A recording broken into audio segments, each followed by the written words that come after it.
जय बोल दो, जो कविता हमने कल पढ़े थे उसके आगे का भाग आपको आज पढ़ाने जा रहे हैं। तो कल हमने आपको इस कविता की का अर्थ लिखने बोले थे, आप लोगों ने लिख लिया होगा और उसे आपको लिखकर सेंड हमें करना है। तो आज हम पढ़ेंगे आगे का भाग।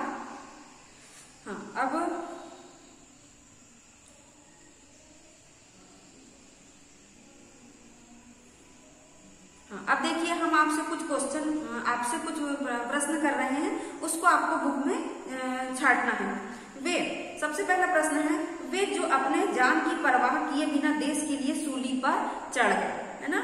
वे जो अपनी जान की परवाह किए बिना देश के लिए सूली पर चढ़ गए, इसका जो है भाव आपको बताना है ना। ये आप किताब में ढूंढेंगे। तो सबसे पहले देखिए हम चैप्टर नंबर 1 पढ़ रहे थे, जिसमें उसका नाम था कलम आज उनकी, कलम आज उनकी जय बोल, कलम आज उनकी जय बोल। अब यहाँ पर है फर्स्ट वाला प्रश्न आपका, है ना। हम ये फर्स्ट प्रश्न आपको लिख के देते हैं, आपको उसको बुक में ढूंढना है कि ये पंक्तियां कौन सी लाइन में है। पहला है वे जो अपने जान, वे जो अपने जान की परवाह, वे जो अपने जान की परवाह किए बिना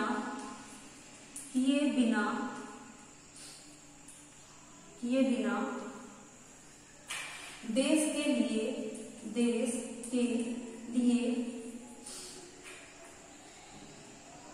लिए सूली पर चढ़ गए। ठीक है, इसकी पंक्तियां आपको छांटना है। जो ये कविता है ना, उसमें ये पंक्तियां जो है, इसका जो कविता है उसकी पंक्तियां जो है उसको छांटना है कि ये कहाँ पर लिखी गई है। इसका हमने हिंदी में अर्थ आपको लिख के दिए हैं और आपको क्या करना है, वो उन पंक्तियों को छांटना है। तो छांटिए आप लोग बैठ के। अब हम सेकंड क्वेश्चन लिख देते हैं आपके लिए, है ना। ये सेकंड क्वेश्चन है, किसी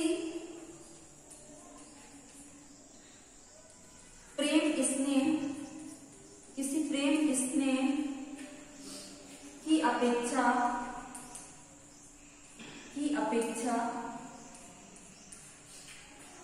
किए बिना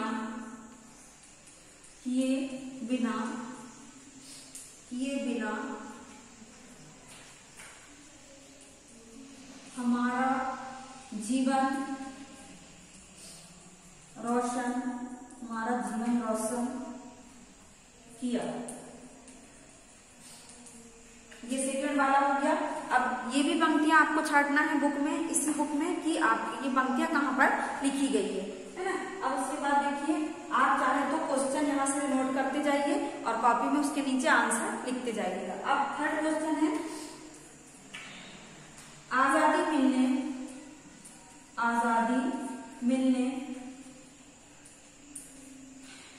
से पागल लोग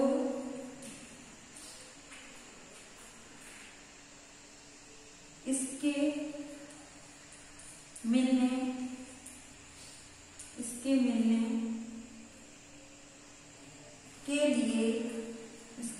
के लिए हुए बलिदान से अनजान है। ठीक है, ये भी पंक्तियां आपको छांटना है कि कौन सी ये पंक्तियां हैं, है ना। छाट लिया आप लोगों ने, है ना। देखिए सबसे पहली पंक्ति है, वे जो लोग अपने जान की परवाह किए बिना देश के लिए सूली पर चढ़ गए, है ना। ये पंक्ति बताइए, अजय आप बताइए कहाँ पर है। ये सबसे पहला हमारा पद है, कलम आज उनकी जय बोल, जला अस्थियां बारी बारी छिटकाई जिसमें चिंगारी, चढ़ गए जो पुण्य वेदी पर लिए बिना गर्दन का मोल। तो ये जो नीचे वाली पंक्तियां हैं, चढ़ गए जो पुण्य वेदी पर लिए बिना गर्दन का मोल, ये जो है पंक्तियां, ये फर्स्ट वाली पंक्तियां। है ना, समझ में आ गई होगी। सेकंड जो है, किसी प्रेम स्नेह की अपेक्षा किए बिना हमारा जीवन रोशन किया। अब बताइए आप, नौनी बताइए, है ना। इसमें देखिए, हाँ ये है, जल जल कर बुझ गए किसी दिन, मांगा नहीं स्नेह मुख खोल, है ना। ये जो है सेकंड वाली पंक्तियां, तो अपनी ये भी हो गई, ये भी हो गई। अब थर्ड पंक्तियां बताइए। थर्ड में, आजादी मिलने से पागल लोग इसके मिलने के लिए हुए बलिदान से अनजान है ना। तो इसकी पंक्तियां हैं। पीछे वाला जो है पद्यांश थर्ड वाला, उसमें देखिए, अंधा चौका चकाचौंध का मारा, क्या जाने इतिहास बेसारा, साक्षी है उनकी महिमा के, है ना। सूर्य चंद्र भूगोल खगोल, ये वाली पंक्तियां जो है ये थर्ड वाली पंक्तियां, ये आप लोगों को समझ में आ गया होगा। अब देखिए आगे हम फिर आपसे कुछ प्रश्न कर रहे हैं, उन प्रश्नों का उत्तर आपको बोलना है। सबसे पहले यहाँ पर दिया है, आजादी मिलने से पागल लोग इसके मिलने के लिए हुए बलिदान से अनजान है ना। तो तीसरे वाक्य के बाद विद्यार्थियों से क्या है, आप लोगों से प्रश्न है, कवि ने किसकी जय बोलने के लिए कहा है ना, किसकी जय बोलने के लिए, इस कविता के माध्यम से कवि किसकी जय बोलने के लिए कह रहा है, बताइए। आकृति आप बताइए। स्वतंत्रता सेनानी, है ना, तो स्वतंत्रता सेनानी की जय बोलने के लिए कह रहा है ना। फिर अगला क्वेश्चन आप बताइए बेटा, कवि ने कलम को जय बोलने के लिए क्यों कहा है ना। हिमांशु आप बोलेंगे, बताइए, है ना आंसर। कवि ने कलम को जय बोलने के लिए इसलिए कहा है क्योंकि उन्होंने देशवासियों के लिए अपना त्याग किया, है ना, और हमें स्वतंत्रता दिलाई। ठीक है। अगला क्वेश्चन है, कलम की मदद से जय बोलने का अभिप्राय या अर्थ क्या है ना, बताइए। अनमोल आप बोलिए, कलम की मदद से जय बोलने का अभिप्राय या अर्थ क्या है। इसका आंसर है, कलम की मदद से जय बोलने का अभिप्राय यह है कि कलम में क्या होती है, शक्ति होती है, कलम में शक्ति होती है ना। अब तोमेश आप बताइए, लेखन कैसे अभिव्यक्ति का माध्यम है, यानी जो लिखने का काम है वो अभिव्यक्ति दूसरों, हमारे जो लिखा हुआ ये जो है वो दूसरों तक कैसे, जैसे कि आप बोर्ड पे ये देख रहे हैं, हमने लिख दिया, अगर मान लो हम आपसे कोई भी क्वेश्चन नहीं करेंगे तो आप क्या करेंगे, इस प्रश्न को पढ़ेंगे, उसका उत्तर देने की कोशिश करेंगे, अगर उत्तर याद है तो, है ना, या फिर प्रश्न को पढ़ेंगे तो ये प्रश्न आपके मस्तिष्क तक गया और उसके बाद आप आंसर बोलेंगे। तो इसलिए बोला गया कि लेखन कैसे अभिव्यक्ति का माध्यम है ना। तो लेखन अभिव्यक्ति का माध्यम है क्योंकि लिखकर ही विचारों को हम क्या करते हैं, अभिव्यक्ति, बोलकर भी करते हैं, लेकिन अगर बोले ना भी तो लिखकर भी हम अपने विचारों को क्या करते हैं, अभिव्यक्त करते हैं। अब अगला है क्वेश्चन आप लोगों के लिए, ये समझ में आ गया होगा आपको, है ना। अब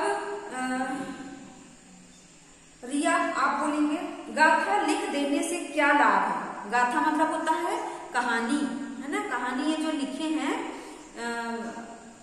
रामधारी सिंह दिनकर जो राष्ट्रीय कवि है उन्होंने लिखा है, तो इससे लेकर बोल रहे हैं कि गाथा लिख देने से क्या लाभ है। तो बताइए आंसर, या आप बताएंगे, है ना। गाथा लिख देने से यह लाभ है कि देशवासी उसका मूल्य समझ सके, यानी हम कहानी पढ़ेंगे तो हमको देश का, हमारे समाज का मूल्य क्या है, समझ में आ जाएगा, है ना। अब अगला आखिरी आप लोगों का क्वेश्चन है कि क्या होता यदि इतिहास ना लिखा गया होता या उसका लिखित ब्यौरा उपलब्ध नहीं होता। क्या बोलता है क्वेश्चन कि क्या होता यदि इतिहास ना लिखा गया होता, इतिहास यानी कि जो बीत चुका है वो नहीं लिखा गया होता तो उसका लिखित ब्यौरा उपलब्ध नहीं होता। होता क्या नहीं, सही बात है ये। आप में से कोई बताएंगे, है ना, आपको बताना है। निखिल आप बताइए इसका आंसर, है ना। अगर इतिहास नहीं लिखा होता तो जो देशवासी को इतिहास की बात पता ही नहीं चलती। अगर नहीं लिखा जाता तो हमको कहाँ से पता चलती, जैसे कि लिखा गया है और हम अपने दादा दादी नाना नानी के मुख से जो पुरानी चीजें हैं उसको सुनते हैं, तब जाके हमको क्या होता है, ये इतिहास के बारे में पता चलता है कि क्या चीज बीता हुआ था। जैसे आज हमारे समाज में या हमारे देश में जो कोरोना छाया हुआ है, तो ये आगे आने वाली जो पीढ़ी है उसको पता नहीं होगा, जो कि जिसने जन्म ही नहीं लिया है, और जिसने लिया है जो छोटे हैं, अगर उनको कभी याद रहा तो वो अपने जो बच्चे हैं उनको बताएंगे। जैसे हम लोग के समय में ये इतिहास की बातें, मतलब हम आगे जब जाएंगे तो हमारे लिए ये क्या हो जाएगी, इतिहास की बातें हो जाएगी। तो हम अपने जो आगे आने वाली पीढ़ी है उसको हम बताएंगे कि उस समय या वाले सन में या इस समय क्या हुआ था, कोरोना नामक बीमारी फैल गई थी और 1 साल तक 2 साल तक यह चलती रही थी, बड़ी मुश्किल से दूर हुई थी। इस प्रकार से अगर हम किसी को बताएंगे नहीं, लिखेंगे नहीं, तो वह चीजें क्या हो जाएगी, मिट जाएगी, समाप्त हो जाएगी। तो आज जो है आपसे हमने ये 3 प्रश्न करे। इन प्रश्नों को क्या करना है, आपको कॉपी में नोट कर लेना है या बुक में टिक लगा लेना है ना। ये जो काम दिया इसको पहले कॉपी में लिख के रखना है आपको, और उसके बाद इसी का आंसर आपको कॉपी में नोट करके रखना है, बुक में टिक लगा के रखना है, और ये क्वेश्चन आपको कॉपी में लिखना पड़ेगा। उसके बाद बाकी जो हमने क्वेश्चन किए वो तो मतलब मुख्य, मतलब जो अन्य जानकारियां रहती है उसके लिए किस पार्ट को लिखने का उद्देश्य क्या था और हम क्या सीख पाएंगे। तो अब आपको क्या करना है,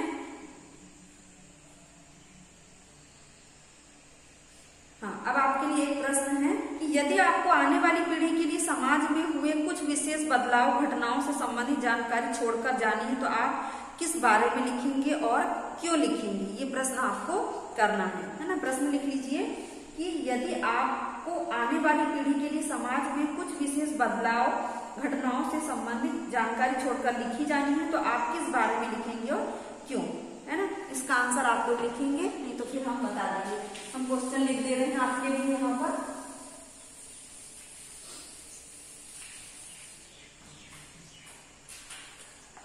ये प्रश्न है आपका SW में, है ना, प्रश्न है, इसको आंसर करना है आपको। यदि आपको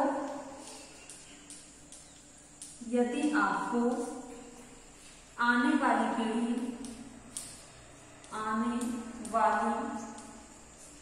के लिए समाज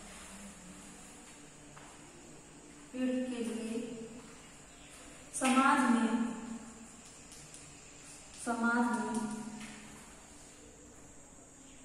हुए कुछ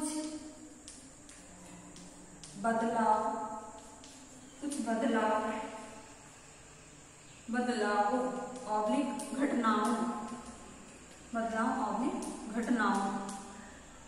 घटनाओं से संबंधित जानकारी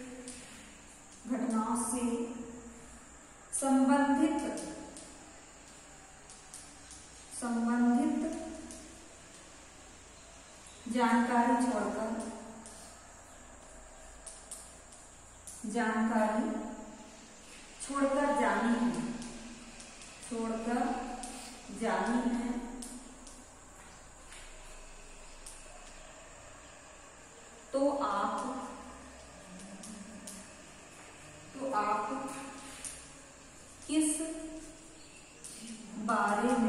आप किस बारे में